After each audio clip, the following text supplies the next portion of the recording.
Assalamualaikum warahmatullahi wabarakatuh.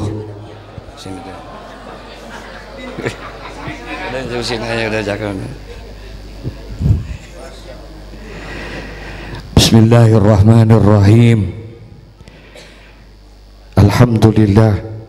Alhamdulillahi wa kafa, wassalatu wassalamu ala sayyidina Muhammadin al-Mustafa wa ala alihi wa sahbihi ahli sidqi wal wafa. Para habaib, para kiai yang amat sangat saya hormati dan muliakan, orang tua kita Habiban al-Mahbub Al-Habib Ahmad Sahab, doakan mudah-mudahan panjang umur, sehat walafiat. Al-Mukarram Akhin al-Mahbub Kiai Haji Fakhruddin Wibowo, Kiai Haji Muhammad Syafi'i Hadami, Dr. Kiai Haji Sopan, akhina Kiai Haji guru kita Kiai Haji Husnul Aqib, Ustaz Syarifuddin, dan para asatidzah, wabil khusus Ustaz Syarif, daripada khalifahnya orang tua kita almarhum al-maghfurlah Kiai Haji Muhassar bin Haji Baran. Doakan mudah-mudahan panjang umur, sehat walafiat, istiqomah dalam iman dan Islam, bisa menuntun dan membimbing kita dekat kepada Allah dan cinta kepada Rasulullah. Saya yakin apa yang sudah banyak disampaikan oleh guru-guru kita banyak manfaat buat kita. Amin ya rabbal alamin. Tadi sebelum saya kesini tahadusan bin nikmah ada pengajian. Ada satu kitab yang dikarang oleh Al-Imam Al-Hafiz Syihabuddin Ahmad Ibnu Hajar Al-Asqalani, kitab klasik yang ditulis oleh beliau, Nasaihul Ibad. Dalam kitab Nasaihul Ibad ternyata di situ diterangkan ada seorang hamba Allah yang saleh yang bernama Luqman. Dia bukan seorang nabi, dia bukan seorang rasul, tapi karena kesolehannya, ketaatannya kepada Allah, Allah cantumkan namanya di salah satu nama surah di dalam Al-Quran, sehingga di dalam Al-Quran ada nama surah yang namanya Luqmanul Hakim. Satu hari Luqmanul Hakim itu panggil anaknya. Kata beliau, ya bunayya innan nasa salasatu aslasin. Kata Luqmanul Hakim, ya bunayya, wahai anakku, innan nasa salasatu aslasin, sesungguhnya manusia itu terbagi menjadi 3/3. Sulusun lillah, sepertiga yang pertama di dalam diri kita kembali kepada Allah. Wasulusun linafsihi, yang kedua kembali kepada dirinya. Wasulusun lidudi, dan dia akan kembali habis termakan oleh ulat dan belatung. 3. Ini saja yang saya mau bahas. Insya Allah 12:30 selesai. Sampai jam berapa ini kira-kira? Sampai jam berapa? 12:30? 12:30? Oke. Berapa duit?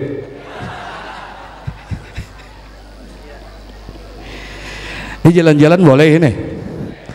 Sulusun lillah, sepertiga yang ada pada diri kita akan kembali kepada Allah. Fa'amma ma huwa lillah faruhuhu, sepertiga yang kembali kepada Allah. Apa itu yang kembali kepada Allah? Ruh kita. Cepat ataupun lambat, kita siap ataupun tidak siap, ruh kita pasti kembali kepada Allah. Betul? Nih sekarang guru kita yang mulia Kiai Haji Muhassar, saya dari sejak saya pitik apa namanya, dari sejak saya kecil saya sudah kenal beliau. Mata saya selalu menyaksikan dan saya selalu ketemu sama beliau hanya di majlis-majlis ilmu. Nih beliau orang yang cinta kepada ulama, cinta kepada para juriyahnya Rasulullah. Enggak diragukan saudara. Sama tuan guru, orang tua dari Kiai Haji Fakhruddin, Hadratus Syekh Tuan Guru Muallim Syafi'i Hadzami, Masya Allah, di mana majlis beliau ada beliau di situ. Dulu di sini nggak pernah lepas sama orang tua Kiai Haji Husnul Aqib, Kiai Haji Amin Sarbini. Saya nyaksikan itu kalau di pengajian Hadratus Syekh Kiai Haji Muhammad Syafi'i Hadzami, Masya Allah, begitu cintanya. Pantas kalau beliau berkah, pantas kalau ilmunya banyak manfaatnya, karena begitu takzimnya kepada para ulama, para guru-gurunya. Saudara ngaji gak pernah tinggal beliau. Kiai Haji Amin Sarbini, itu lagi di sini ada dulu Kiai Haji Abdul Hai di Kreo, tuh yang ngaji-ngaji. Kalau beliau sih enak, mohon maaf, beribu maaf ini. Andai kata kita nggak bikinkan tahlil seperti ini, beliau mah udah aman, almarhum al-maghfurlah. Udah terang dia punya kubur, udah luas dia punya kubur. Luar biasa saudara. 3 unsur dia dapetin udah.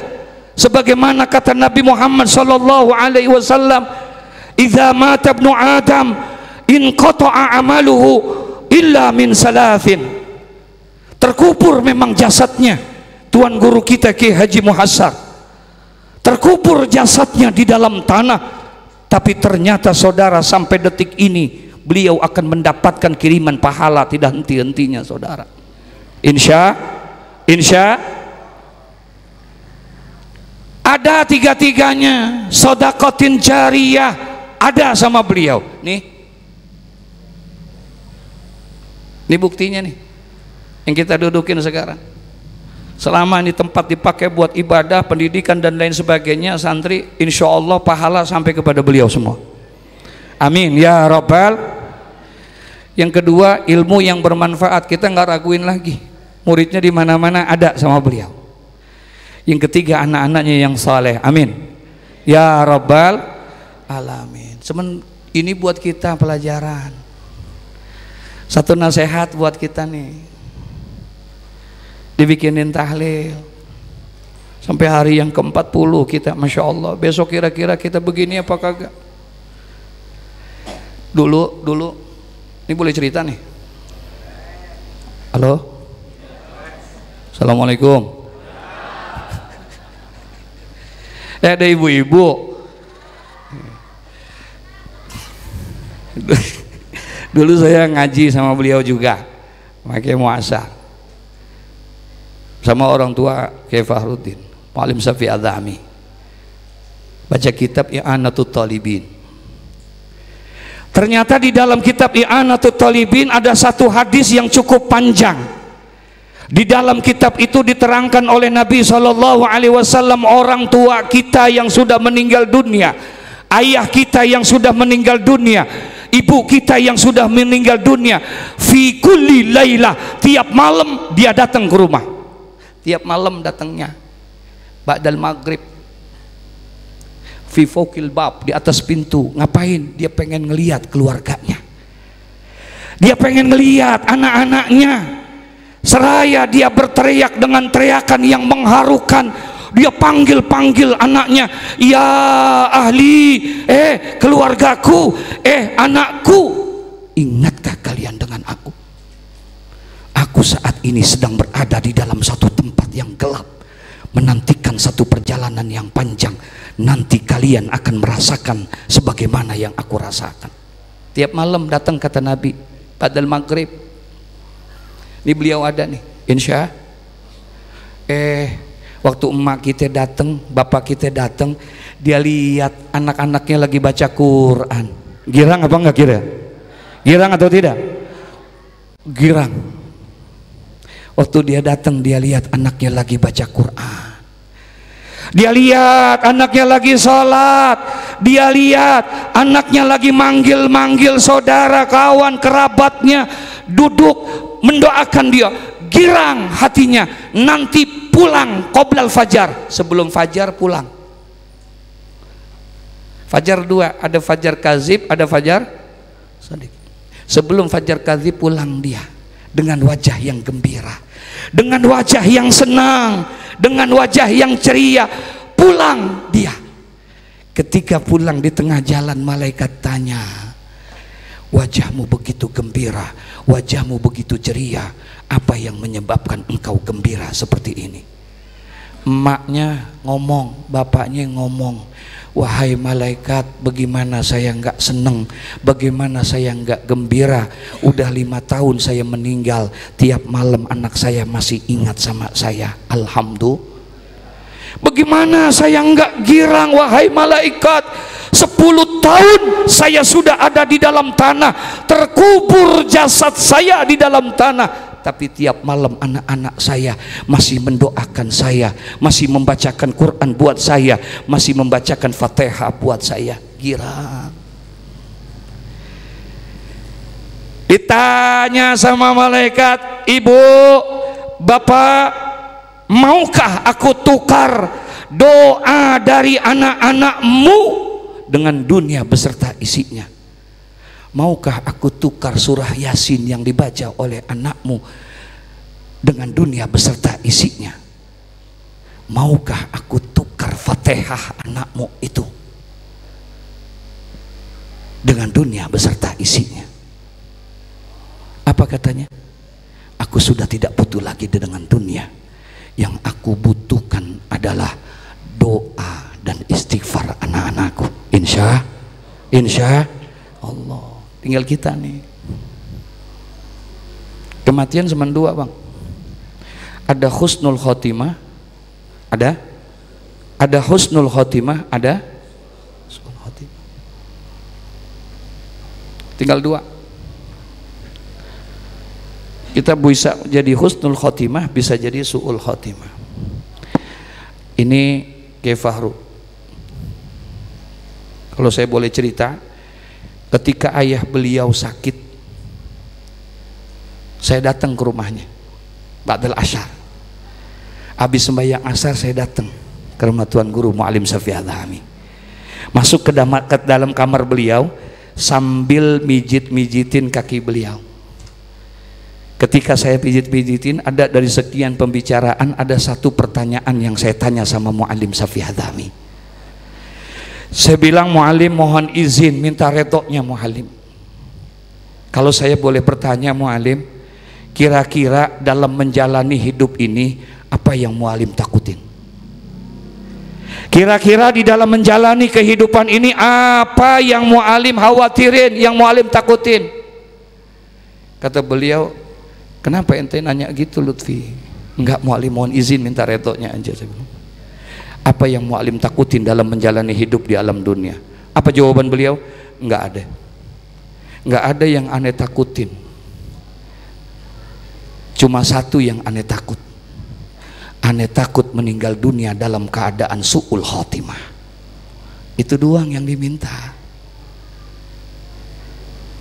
Orang sekelas Kiai Haji Muhammad Syafi'i Adhami yang habis waktunya hanya untuk umat, bahkan beliau pernah mewakafkan dirinya buat agama, ternyata masih takut sama apa? Su'ul khotimah.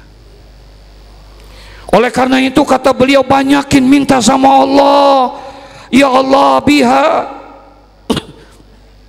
ya Allah biha, ya Allah bihusnil khotimah. Tuh disuruh sama beliau, banyakin minta. Karena suksesnya seseorang di hadapan Allah, Allah demi Allah, Allah tidak melihat harta kita. Suksesnya seseorang di hadapan Allah, Allah enggak lihat jabatan kedudukan kita, enggak. Allah enggak lihat status sosial kita.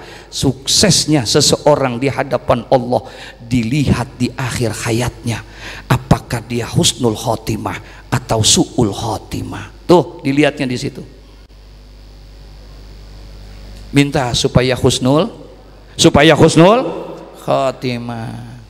Beliau bilang, kata Hujjatul Islam Abu Hamid Al-Ghazali, yang namanya husnul khotimah itu 3. Ada husnul khotimah ammah, ada husnul khotimah khassah, ada husnul khotimah khassatil khassah. 3. Ada orang meninggal dunia husnul khotimah, tapi kelasnya, levelnya amma, umum. Ini yang model begini rada-rada banyak. Ngerti rada-rada kagak? Ini yang model begini rada-rada banyak karena syaratnya nggak terlalu berat.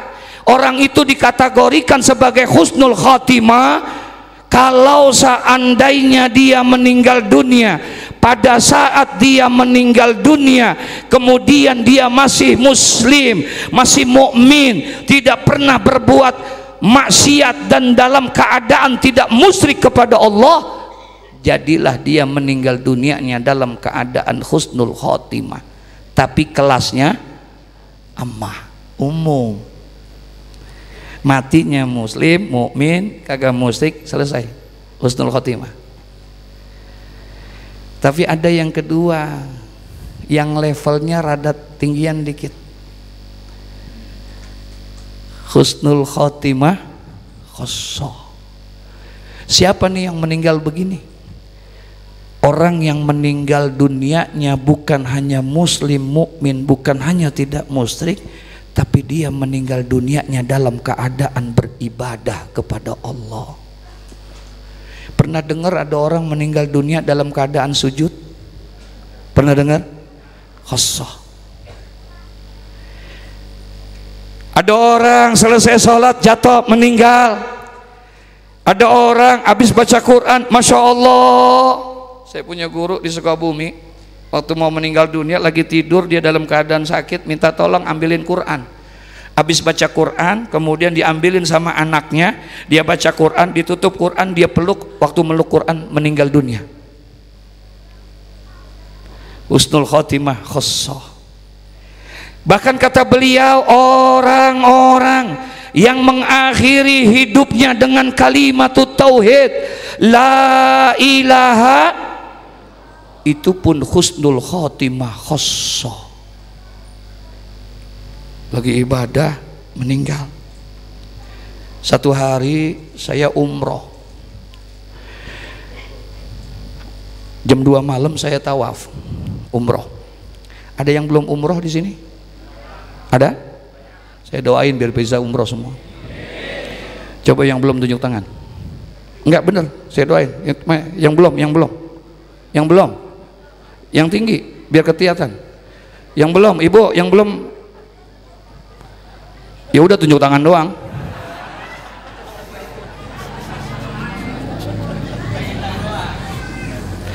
Mau pergi umroh? Mau? Dibayarin? Mau? Dibayarin? Ngomong mau nunuk. Orang pergi umroh bukan karena dia orang kaya, enggak. Terlalu banyak orang-orang yang kaya, duitnya berlimpah ruah, sehat badannya, kagak sampai ke sono-sono. Ada nggak? Ada nggak? Kaya, duitnya banyak, sehat badannya, tapi nggak bisa ke sono-sono. Padahal orang-orang yang model begitu diancam sama Nabi, man malaka zada warahilatan tuballighu ila baitillah wa lam yahujja fala alaihi ayyamuta yahudiyan aw nasraniyan. Tuh, ada orang duitnya banyak, badan sehat, kagak pernah ke sono. Ntar kalau dia mati tinggal milih dua, kalau kagak Yahudi, nauzubillah ya. Jadi orang pergi ke sana bukan karena memang panggilan Allah, bukan karena kaya. Oh, mungkin nih orang pergi haji, pergi umroh karena dia orang yang ahli ibadah. Belum tentu. Ada orang tiap malam tahajud tiap malam, Masya Allah, bagus nggak? Tiap malam tahajud, nangis dia tiap malam. Satu yang dia minta, ya Allah, kapan saya bisa ke Baitullah? Ya Allah, saya pengen ziarah ke makam Rasulullah. Tiap malam tahajud, tapi nggak diizinin sama Allah berangkat. Ada orang jangankan tahajud, Johor kagak, asar kagak, berangkat. Ada nggak yang begitu? Ada nggak yang begitu? Haji Muhyiddin, kenal Haji Muhyiddin? Jadi emang panggilan itu Allah. Saya tawaf, ketika habis selesai tawaf Dah 7 putaran kita tawaf, sembahyang sunnah dekat makam Ibrahim, sunat tawaf. Ini jam 2 malam nih. Bayang dah. Habis selesai sembahyang saya mau berdoa. Depan Ka'bah, saudara. Ini tempat yang mustajab. Kalau kata guru saya Muallim Syafi'i Hadzami, tempat mustajab itu 3. Mekah, Madinah, Masjidil Aqsa di Palestina. Nih. Indonesia nggak ada tempat mustajab. Yang ada waktu yang mustajab. Kalau tempat iya, Mekah tuh kalau kita baca Al-Idah fi Manasikil Hajj, itu di Ka'bah saja kurang lebih 20 tempat mustajab ada di situ. Ada Babul Ka'bah, ada Bi'ru Zamzam, ada Multazam, ada Hajarul Aswad, ada Maqam Ibrahim, ada Rukun Yamani, ada Rukun Iraki, ada Rukun Syami, ada Hajarul, ada Hijr Ismail, ada Babul Masdud. Begitu banyaknya di situ doang. Itu belum ada talang air. Ada talang air. Itu tempat-tempat yang mustajab. Kita nggak ada. Yang ada waktu yang mustajab. Kapan waktu yang mustajab? Bainal azan wal iqamah. Antara azan dan qomat. Tuh antara azan qomat kita doa. Tuh waktu mustajab tuh. Jangan ditinggalin. Makanya kalau di masjid-masjid luar sono di Mekah tuh suka ditulis tuh di banner begini nih. Farqul zaman bainal azan wal iqamah. Jeda waktu antara azan dan qomat ditulis tuh. Zohor azannya sama qomatnya 10 menit. Tungguin waktunya. Kasih kesempatan buat orang ngapain? Buat ngapain? Doa. Apalagi subuh kalau di Masjid Nabawi, Masya Allah lama. Nah, saya sembahyang di situ. Mau doa nggak jadi. Kenapa? Rame. Orang pada teriak-teriak. Akhirnya nggak jadi saya doa, saya bangun. Saya paranin tuh tempat orang yang teriak. Dekat Hijr Ismail. Oh, pantes orang pada teriak. Kenapa? Ada orang lagi tawaf, jatuh meninggal dunia ketika tawaf. Bagus nggak? Bagus nggak? Halo? Udah sampai sini ya dah. Bagus nggak? Meninggal dunia di situ. Saya nggak bisa ngomong apa-apa. Saya hanya bisa bicara dalam hati, ya Allah, bagus amat ini orang meninggal. Lagi ibadah di depan Ka'bah, di bumi yang dimuliakan oleh Allah. Masya Allah. Bisakah kita meninggal dunia seperti itu? Tuh pertanyaannya. Depan Ka'bah, bang. Al-Imam As-Sayyid Ahmad Al-Hashimi tulis tuh cerita di dalam kitab Mukhtarul Ahadits An-Nabawiyah. 2000 tahun sebelum Allah ciptakan alam semesta ini, ternyata Allah udah ciptain tuh yang namanya Ka'bah. Allah udah ciptain tuh Ka'bah. Allah taruh tuh Ka'bah fi Baitil Ma'mur, satu tempat yang mulia. Surganya Allah Subhanahu wa taala ditaruh tuh Ka'bah buat tawafnya para malaikat tuh. Ketika Allah udah ciptain alam semesta, baru tuh Ka'bah diturunin. Sekarang ada di Mekah Al-Mukarramah. Nanti yaumul qiyamah, ketika terjadi hari kiamat, Allah panggil itu Ka'bah. Allah seru kepada Ka'bah. Apa kata Allah? Ya baiti, rumahku, pulang kamu ke surga. Ka'bah disuruh pulang ke surga. Kata Ka'bah, lah, nggak mau Ka'bah. Disuruh lagi sama Allah, pulang kamu ke asalmu surga. Ka'bah nggak mau. Ini segini banyaknya kalau disuruh ke surga, mau apa kagak kira-kira? Mudah-mudahan masuk surga semua. Termasuk kameranya tuh. Makanya kalau lagi tawaf tuh ada doa. Di antara doa-doa yang di situ, kalau bisa mintanya jangan timbang-timbang masuk doang, tapi kita masuk surga dan merasakan nikmat surga. Insya itu yang luar biasa. Bukan hanya sekedar masuk surga nikmat, tapi bisa merasakan nikmat-nikmat yang ada di surga, itu jauh lebih nikmat. Ada doa tuh, Bismillahirrahmanirrahim, Allahu Akbar, Subhanallah walhamdulillah wala ilaha illallah wallah wala haula wala quwata. Baca, Allahumma inni as'alukal jannah wa na'imaha wa ma yuqarribuna ilaiha min qaulin au fi'lin. Ada doa yang di situ kita baca, Allahumma inni as'alukal jannah, ya Allah kami ingin masuk ke dalam surga, wa na'imaha, dan juga bisa ngerasain apa? Nikmat surga. Di surga apaan juga ada, tinggal ngomong doang. Tinggal ngomong doang, Ridwan, minta apa aja ada. Semen katanya 3 yang kagak ada. Yang pertama di surga tuh nggak ada. Yang pertama toilet.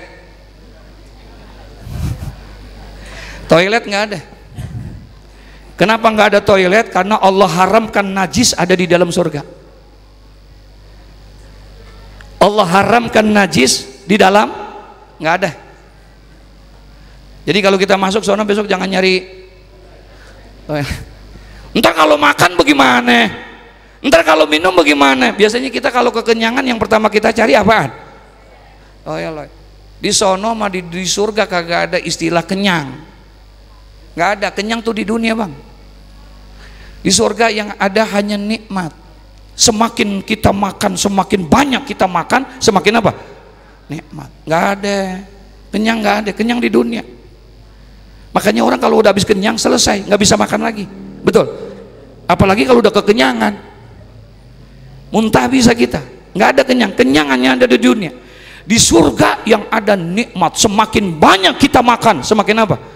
Nikmat. Lalu kemana makanan kita? Enggak, Allah enggak rubah jadi kotoran, tapi Allah rubah jadi tetesan keringat-keringat kita, yang keringat itu wanginya seperti misik yang ada di dalam surga. Insya Allah. Di surga tuh keringat kau di sini mah nikmat. Enggak ada toilet. Yang kedua, maaf nih, nenek-nenek kagak ada. Yang tua kagak ada. Nggak ada. Yang ketiga yang nggak ada di sana apa? Api. Karena Allah haramkan iblis. Iblis diciptain dari apa? Allah haramkan masuk ke dalam surga. Nggak ada. Kalau yang lain ada, tinggal ngomong. Ridwan, sop buntut ada. Apaan aja ada, tinggal ngomong doang, minta aja dapat. Habis makan pengen ngerokok, Ridwan rokok ada. Dateng tuh gudang garam, rokoknya, apinya nggak ada. Jadi kalau mau ngerokok kemana? Keluar dulu, mampir ke neraka.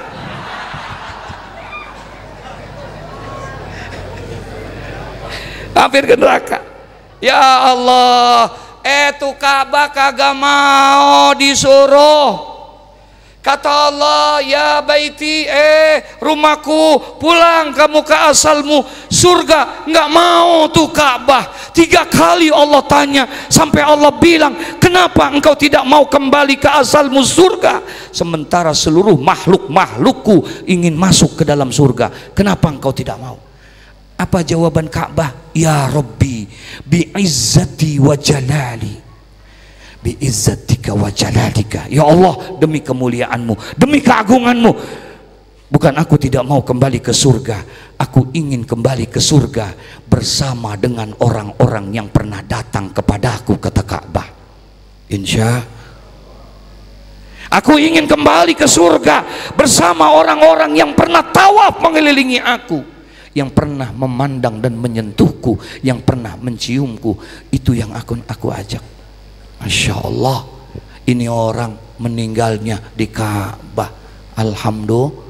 Alhamdulillah. Imam Nawawi bilang dalam kitab Azkar, minta mati kagak boleh, minta mati nggak boleh, tapi kalau kita minta mati dalam dua tanah suci Mekah dan Madinah dibolehin sama Imam Nawawi, karena saking mulianya itu tempat. Dah, yang kedua, udah 12:30. Sulusun lillah, sepertiga yang ada pada diri kita, ruh kita, kembalinya kepada siapa? Kembalinya kepada siapa? Allah. Tapi yang kedua, kata Al-Imam Ahmad bin Hanbal, Imam Syihabuddin Ahmad Ibnu Hajar Al-Asqalani, beliau bilang yang kedua, wasulusun linafsihi. Kata Luqmanul Hakim, wahai anakku, sepertiga yang kedua dalam dirimu kembali kepada dirimu sendiri. Fa'amma ma huwa linafsihi, adapun sepertiga yang kembali kepada dirimu, kalau tadi ruh kembalinya kepada siapa? Ruh kembalinya kepada siapa? Allah. Tapi yang kedua kembalinya kepada diri kita, yaitu amal kita. Salat yang kita kerjakan bukan buat Allah, tapi buat kita. Puasa yang kita kerjakan bukan buat Allah, tapi buat siapa? Buat kita. Buat kita. Allah nggak rugi bang, kita nggak sembahyang, rugi nggak? Rugi nggak? Enggak. Jangankan kita sekampung nih, sekota Tangerang, jangankan Tangerang, se-Indonesia nggak ada yang sujud kepada Allah, nggak ada yang beribadah kepada Allah. Enggak, Allah nggak rugi. Allah nggak turun derajatnya gara-gara manusia sealam dunia ini tidak sujud, karena ibadah itu kembalinya bukan untuk Allah, tapi kepada buat siapa? Kita. Buat kita. Kita mau sembahyang boleh, kagak sembahyang? Mau sembahyang boleh, kagak sembahyang? Boleh. Makanya malam-malam Nabi didatengin sama malaikat Jibril. Apa kata malaikat Jibril? Ya Muhammad, isma syi'ta fa innaka mayyitun wa'mal ma syi'ta fa innaka madziyun bih wa ahbib ma syi'ta fa innaka mufarikuhu. Lakukanlah apa saja yang ingin kamu lakukan sesuka hati kamu, silakan. Tapi jangan kamu lupa, setiap yang kamu lakukan itu akan diminta balasannya oleh Allah Subhanahu wa ta'ala. Mau sembahyang boleh, kagak sembahyang? Mau sembahyang boleh, kagak sembahyang? Boleh. Terakhir, 1:30 udah. Yang ketiga, kata Luqmanul Hakim, ya bunayya wasulusun lidudi, sepertiga yang ada pada dirimu pertama kembali kepada Allah. Dia akan datang kapan saja, dia akan diambil kapan saja, bisa pagi, siang, sore, malam dan lain sebagainya. Yang kedua, sepertiga yang ada pada dirimu akan kembali kepada dirimu sendiri, yaitu amal. Yang ketiga, kamu akan habis termakan oleh ulat dan belatung. Tuh di jalanan ada kucing ketabrak motor, mati, diemin sehari, 2 hari, 3 hari, 4 hari, 5 hari, tuh bangkainya ada apaan? Ada apa? Ada belatung. Dia akan lama-lama habis memakan daging, hilang sudah. Begitulah kita ketika kita meninggal dunia, dikuburkan kita di dalam tanah, pulang orang-orang yang kita cintai. Tidak ada satupun yang menemani kita, sendiri kita.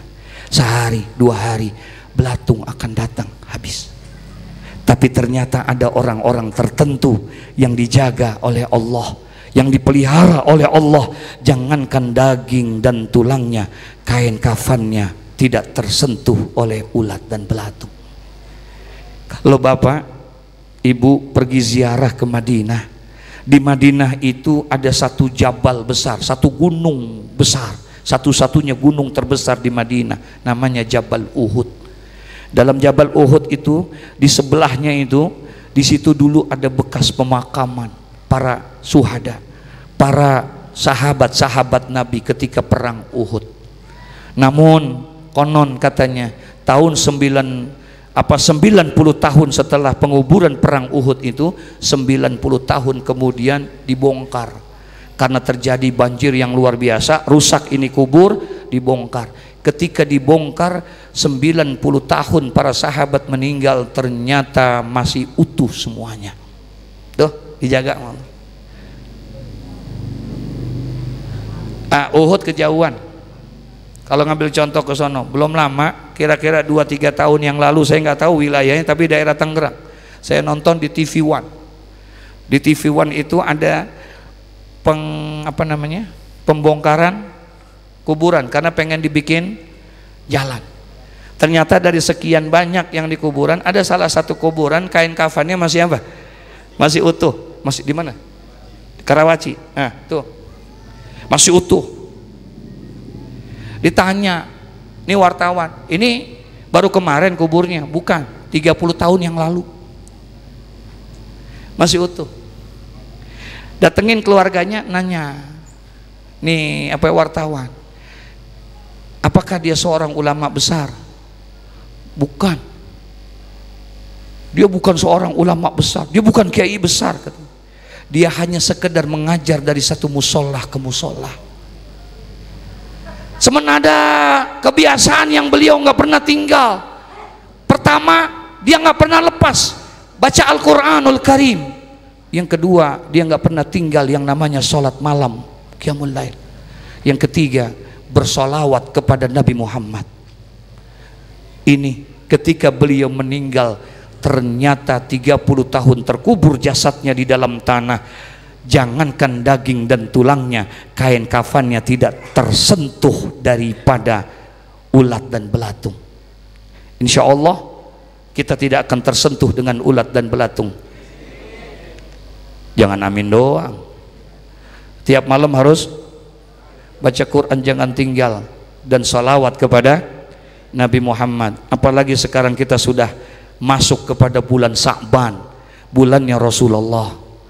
Di sini Allah angkat Rasulullah dengan satu kemuliaan, diturunkan satu ayat yang amat sangat luar biasa sebagai sebuah legitimasi dari Allah tentang Nabi Muhammad. Innallaha wa malaikatahu yusholluna 'alan nabi ya ayyuhalladzina amanu shollu 'alaihi wa sallimu. Ayat ini turun di bulan Sa'ban, dianjurkan kita untuk memperbanyak sholawat kepada Nabi Muhammad. Jelas? Jelas? Jelas? Kalau udah jelas, assalamualaikum warahmatullahi wabarakatuh.